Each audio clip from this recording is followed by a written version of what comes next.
Hello guys, welcome to my channel. இன்றைக்கி என்ன video பார்க்க போகிறோம்னா குக்கிங் வீடியோ தாங்க பார்க்க போகிறோம். என்னதான் வாழைக்காய் பொரியல் எப்படி பண்ணுறது தாங்க பார்க்க போகிறோம் ஈஸியாக.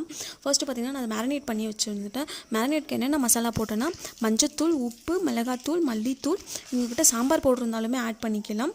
அது மேரினேட் பண்ணிவிட்டு ஒரு 10 மினிட்ஸ் ஊற வச்சுருங்க. அதுக்கப்புறம் பார்த்திங்கன்னா ஒரு கடாய் பற்ற வச்சுட்டு அதில் பார்த்திங்கன்னா கடுகு, உளுத்தம்பருப்பு அண்ட் கறி லீவ்ஸ் போட்டுட்டு நல்லா பொரிஞ்சதும் அதுக்கப்புறம் அந்த வாழைக்காய் மேரினேட் பண்ணி வச்சுருந்தோம் இல்லையா, அதை அப்படியே கொட்டிட்டு ஜஸ்ட்டு லைட்டாக மிக்ஸ் பண்ணி விட்டுட்டு ஈவனாக கொஞ்சம் ஸ்ப்ரெட் பண்ணி விட்டு மூடி வச்சுருங்க. ஒரு 5 மினிட்ஸ் கழித்து திரும்ப கொஞ்சம் லைட்டாக மிக்ஸ் பண்ணி விடுங்க.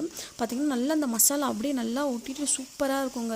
அவ்வளோ சூப்பராக இருக்கும் பார்க்குறதுக்கு. இது பார்த்திங்கன்னா பேச்சுலர்ஸ் கூட ட்ரை பண்ணலாம். ரொம்ப ஈஸியான ரெசிபி தாங்க. 5 மினிட்ஸ்லேயே செஞ்சிடலாம். அவ்வளோ ஈஸியான ரெசிபி. இது சாம்பார் சாதம், தயிர் சாதம் எல்லாத்துக்குமே தொட்டு சாப்பிட்லாங்க. அவ்வளோ சூப்பராக இருக்கும் சைட் டிஷ்ஷாக. இந்த மாதிரி சிம்பிளான ரெசிபிஸ் தெரிஞ்சுக்கணுன்னா என்னோட சேனல் லைக் பண்ணுங்கள், ஷேர் பண்ணுங்கள், கமெண்ட் பண்ணுங்கள், மறக்காமல் சப்ஸ்கிரைப் பண்ணுங்கள்.